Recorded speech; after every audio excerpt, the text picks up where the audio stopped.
Hi guys, are you still thinking of coming to the UK to study? This is something you need to give a deep thought of before you make that move.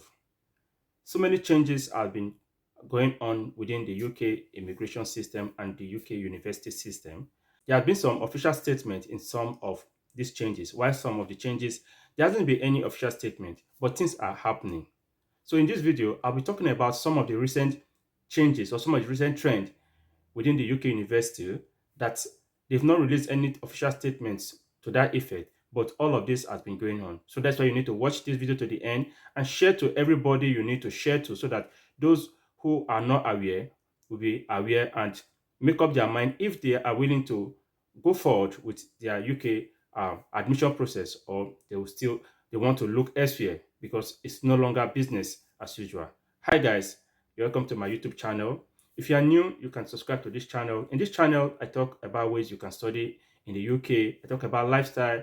I talk about ways you can migrate to the UK through the skilled worker migration route. And I talk about how you can settle in when you arrive in the UK. And for my returning subscriber, thank you for always watching my video. I do appreciate. You can also give a thumb up to my video so that YouTube can recommend to a wider audience. So without further ado, let's get started. Hi guys, you know most universities no longer accept tuition deposit of 2,000, 3,000 as it used to be. Most universities now accept minimum 4,000, 5,000, 6,000 as tuition deposit.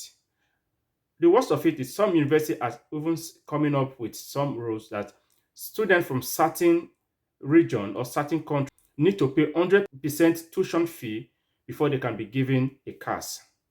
These are some of the current trend. It's happening. I'm not saying things that will happen January 2024 when the new law banning student dependent will take effect. This is something that is has started happening for those who are coming in for September admission section, right? Some universities have come up with um, some of these recent changes that international students must pay a certain amount for tuition deposit. Most of them will tell you minimum £4,000. Take for instance, if your tuition fee is 12,000, first thing you need to pay £4,000 before you can be issued CAS confirm admission, right? All of these are some of the current trend most universities are doing, and so university are coming up with the trend that for you to be able to get CAS, you need to pay up 100% of your tuition fee, right? CAS, for those who doesn't know what CAS is, CAS is a confirmation of admission, right? That is what you use to go and apply for your visa. Note, your university, as a student, the university, it's your sponsor, just like those who are coming to the UK or those who are in the UK as a skilled worker. Your employer is your sponsor. So in this case, the university is your sponsor. And university is telling you before they can sponsor you to come to the UK to study, you need to pay up your full tuition fee, or some will tell you you need to pay 50% tuition deposit before they can give you the CAS, which in other words, same thing as the certificate of sponsorship. You can't blame some of this university because some of them have come up with the reason why they are adopting some of this policy or coming up with some of this measure, and also the reason why they are specifying it to people from certain region or certain area, because all university has a compliance list. What the compliance list does is the number of persons you sponsor to the United Kingdom for study, right? At the end of the period, you need to ensure the number of those persons, the numbers that what actually come to the UK to study and complete their study, right? If, for instance, the university sponsor 1,000 persons for a particular admission session, and out of the 1,000 persons, 950 actually come to the UK and completed their study, and fifty of those persons came to the UK and did not complete their study, that will also count against the university because that 50 persons did not comply with visa condition, right? Did not comply with the visa rules that they were issued, right? So that has made most of this university come up with some of this policy that anybody that is coming to the UK must pay a certain amount, either full tuition fee, people coming from that area. And with that, the list of compliance, they were able to know people from which area actually defaulted. You can see it's very simple for them to know those that defaulted, right? If, for instance, the 50 persons out of the 1,000 that defaulted, right, is from a particular region, That will be used to judge everybody from that region, that those persons from this region come to the UK not for the purpose of studying, but just to gain entrance to the UK to do whatever they want also. So that's why the reason why some of these universities are coming up with some of this measure, increasing the tuition deposit. More before now, you can see tuition deposit of 1,000, 1,500, 2,000, but now all schools have increased their tuition deposit to a minimum of 4,000. I don't know if there's anyone that still accepting theory, but most schools have known about it. 4,000, 5,000. Some will tell you pay 50% as tuition deposit, and some are even coming up to tell you for you to be able to get a class, you need to what, pay up 100%, and they base their reason for what, lack of compliance for people from certain area, right? So these are some of the current trends that is going on in the UK, and I thought I need to bring it to my audience so that if you are planning to come to the UK for study, you need to think twice.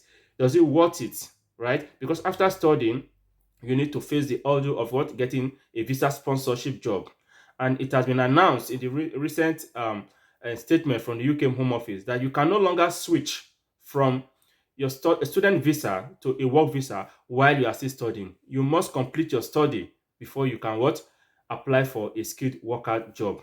And believe me, getting a skilled worker job out here in the UK, it's very difficult because I don't know. It's really difficult to get for now, because I will tell you for far, people who graduated last year, most of them have still not gotten, and more set have come in. I've came into the UK also looking for that same visa sponsorship job. That's why if you are coming in, I would advise you look for course that is what, that are highly in demand. Because if you are studying a course that are highly in demand, it will be easy for you to get a sponsorship job upon completion of your study. But if you are studying a course that are not highly in demand, that job that they can easily get or expertise within the UK who can fill that position without request for visa sponsorship, it will be difficult for you to get a visa sponsorship job. So if you're planning to come to the UK, you have to put all of this into cognizance, because one, some of these universities are coming up with different rules to ensure that students they are sponsoring to the UK does not breach their visa condition. Together with recently released documents from the UK Home Office banning international students from bringing in dependent from January 2024. Together also with the current rules that you can no longer switch from your tier 4 student visa to tier 2 work visa while you are still studying. You'll be able to switch only when you've completed your study. These are some of the things you need to put into cognizance if you are planning to come to the UK to study. Then thirdly, with the recent announcement, the UK Home Office also said they are going to look into the maintenance, right? The maintenance international students need to show to prove that they will be able to meet up their bills obligation and their tuition obligation when they arrive in the UK. You never can tell how much that will be from January 2024. We are still expecting an official statement to that effect. So if you are planning to come to the United Kingdom to study, I would advise you think twice, because most of these universities are now trying to be, how will I put it, they're trying to come through the back door, implementing some rules that were not in place, or some rules that they did not release any official statement to that effect, that this is what we want to be doing henceforth, by what, either putting some restriction on students and those who are coming to study in the UK by increasing the tuition deposit, or telling people from certain area to pay up 100% tuition fee before they can issue cars. Put all of this into cognizance. Put all of this into, you need to give it a thought, a deep thought, right? To see if coming to the UK to study is still worth it. Because if you're not allowed to come with your dependent, you're not allowed to switch your visa while studying, right? Those are some of the issues. And at the completion of your study, getting a visa sponsorship job is becoming difficult and difficult by the day. You need to think all of this, you need to put them into cognizance before you make up your mind finally to come to the UK. And I would like to advise, if you're coming to the UK to study, please make up your mind you're coming here to study.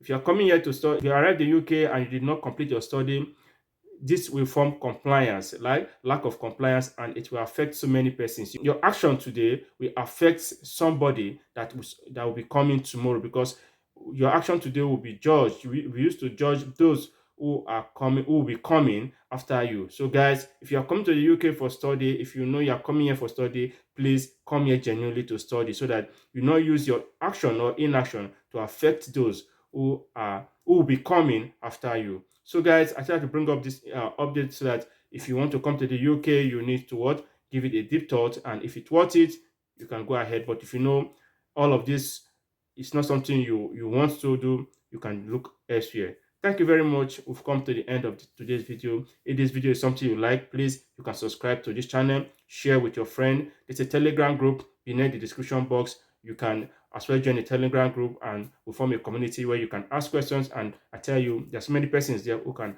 answer your question timely. And also remember to give a thumb up to this video so that YouTube can recommend to a wider audience.